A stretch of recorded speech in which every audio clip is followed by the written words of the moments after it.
Depois dos atentados de 11 de setembro, os Estados Unidos deram, como bem disse a professora, a chamada guerra ao terror, que incluiu a invasão a países com o objetivo de reconstruí-los.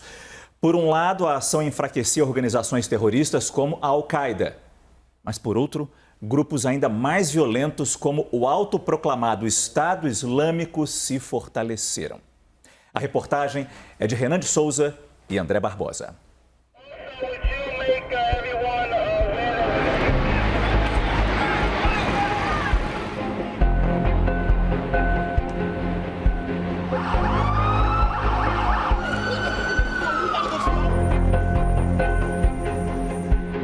Um atentado que mudou para sempre a história dos Estados Unidos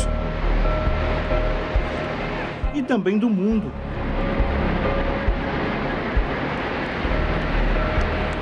Além da história, o curso da geopolítica foi alterado depois do 11 de setembro.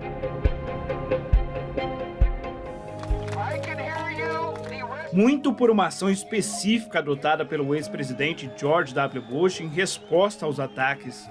On my orders, the United States military has begun strikes against Al-Qaeda terrorist training camps and military installations of the Taliban regime in Afghanistan.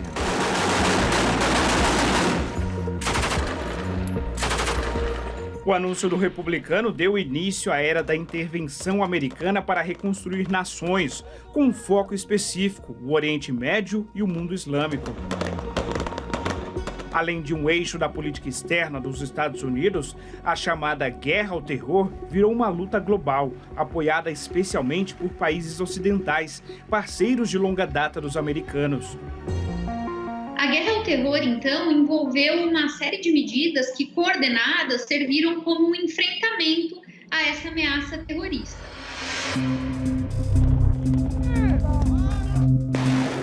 O primeiro foco foi o Afeganistão. O exército americano invadiu o país para derrubar o regime talibã, acusado de dar abrigo aos terroristas da Al-Qaeda e ao então líder do grupo, Osama Bin Laden, mentor dos ataques de 11 de setembro. Lá em 2001, a estratégia envolvendo o Afeganistão era baseada no que nós costumamos chamar de nation building. Então, não se tratava apenas de debelar a ameaça terrorista que tinha dado origem ao 11 de setembro, mas também tinha a ver com a ideia de reconstruir politicamente o Afeganistão. 2 anos depois, a atenção dos Estados Unidos se voltou ao Iraque. Desta vez, a acusação da administração Bush é que o país possuía armas de destruição em massa e o foco era o ex-líder do país, Saddam Hussein. A existência de armas de destruição em massa nunca foi de fato comprovada. Inclusive, uma série de lideranças do próprio governo americano chegaram a vir a público para desmentir isso que havia sido dito lá em 2003 pelo governo W. Bush. E essa guerra custou muito aos Estados Unidos, tanto do ponto de vista político e econômico, quanto também da perspectiva da sua própria credibilidade internacional.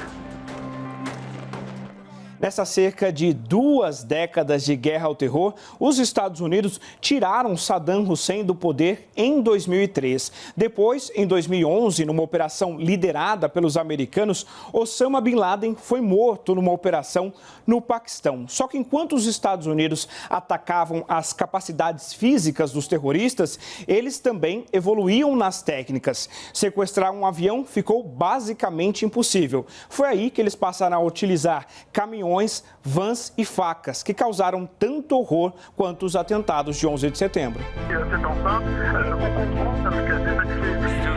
E os alvos também mudaram.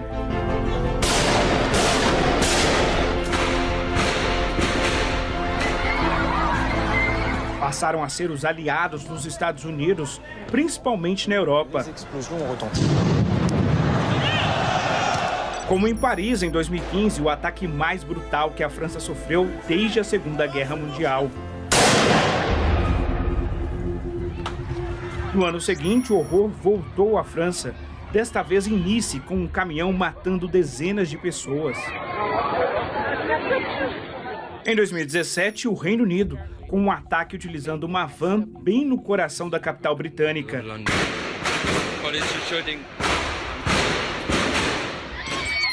E um atentado suicida aconteceu no show da cantora Ariana Grande em Manchester. No mesmo ano, a Espanha foi a vítima e a mesma tática, uma van atropelando pedestres em Barcelona.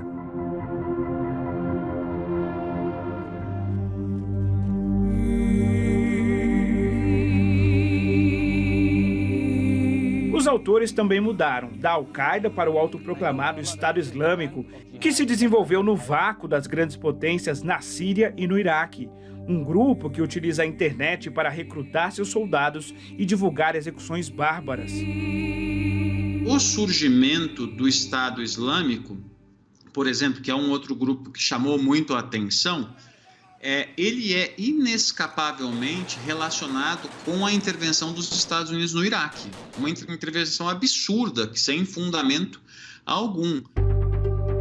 Embora a Al-Qaeda tenha realizado atentados em Londres e em Madrid como represália pelo apoio à guerra ao terror, em 20 anos a operação reduziu a habilidade do grupo terrorista em realizar grandes ataques. Mas uma coisa os americanos nunca conseguiram combater: a ideologia terrorista. Hoje há 4 vezes mais organizações consideradas terroristas pelo Departamento de Estado americano do que havia no 11 de setembro. E esse mapa revela o tamanho desses grupos. A Al-Qaeda do norte da África, por exemplo, tem mais de 1.000 combatentes. O Al-Shabaab da Somália pode ter até 9.000. Na Síria, os grupos concentram mais de 10.000 terroristas e crescem rapidamente organizações no sul da Ásia, em países como Bangladesh, Índia e Paquistão. Depois do 11 de setembro, não houve nenhum ataque aos Estados Unidos. Quando a gente olha para o mundo, particularmente para o sul global, a gente vê que as interferências dos Estados Unidos no mundo contribuíram para a proliferação de grupos terroristas. E a saída dos Estados Unidos do Afeganistão pode favorecer o reagrupamento de organizações terroristas. Esse é o caso do autoproclamado Estado Islâmico K, por exemplo, que tenta ganhar território no país.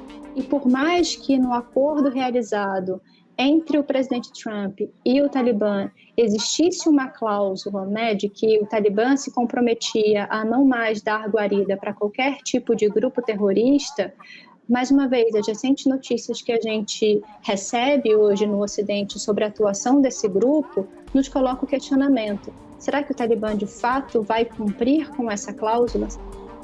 E se lá atrás o ex-presidente George W. Bush deu início a essa política de intervenção dos Estados Unidos, 20 anos depois, o atual ocupante da Casa Branca, Joe Biden, quis dar um ponto final a ela. This decision about Afghanistan is not just about Afghanistan. It's about ending an era of major military operations to remake other countries.